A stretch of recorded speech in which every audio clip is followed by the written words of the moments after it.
الحمدللہ رب العالمین والصلاة والسلام علی سید المرسلین اما بعد فاعوذ باللہ من الشیطان الرجیم بسم اللہ الرحمن الرحیم۔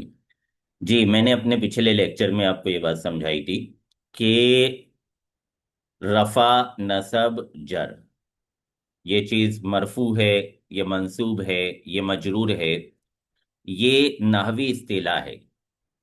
بعض اوقات یہ غلط فہمی پیدا ہو جاتی ہے کہ پیش کو رفع کہا جاتا ہے یا زبر کو نصب کہا جاتا ہے، تو یہ غلط فہمی ہے، ایسا نہیں ہے، بلکہ رفع نصب جر یہ نحوی اصطلاحیں ہیں، اور یہ اصل میں عامل کا اثر ہے۔ اگر رفع دینے والا عامل کسی کو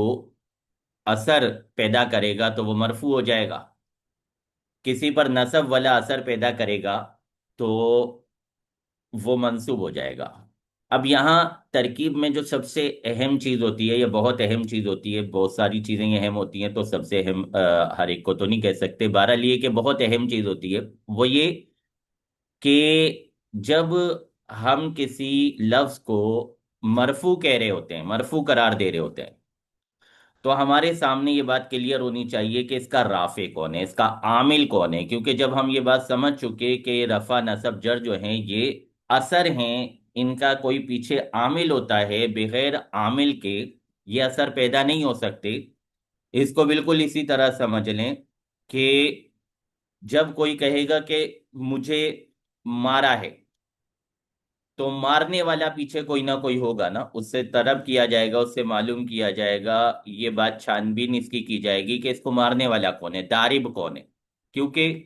درب جو ہے یہ دارب کا اثر ہے، تو دارب کا ہونا ضروری ہے درب کے لیے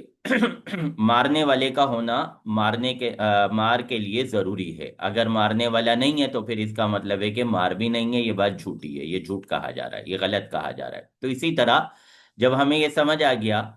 کہ رفع جو ہے یہ ایک عامل کا اثر ہے،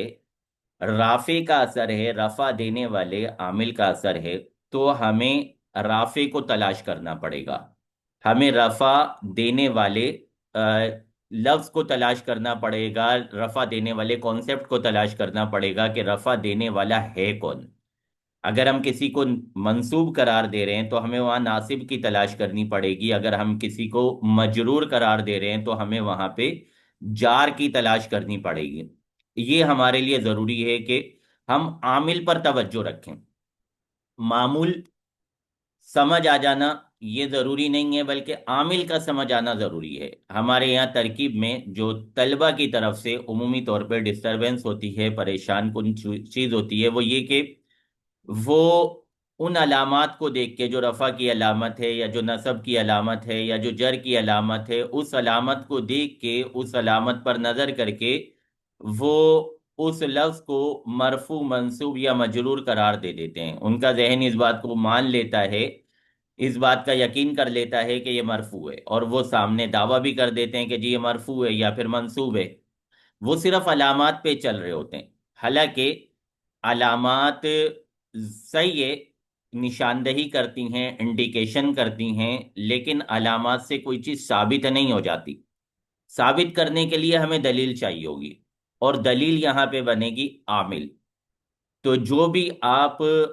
عمل ثابت کر رہے ہیں، آپ رفع ثابت کر رہے ہیں یا پھر جو ہے آپ نصب ثابت کر رہے ہیں یا جر ثابت کر رہے ہیں، جو بھی ثابت کر رہے ہیں،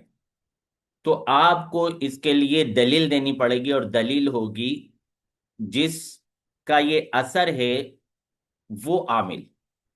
یہ جو آپ اثر بیان کر رہے ہیں رفع نصب یا جر، اس کا عامل پیچھے کون ہے، عامل کی تلاش۔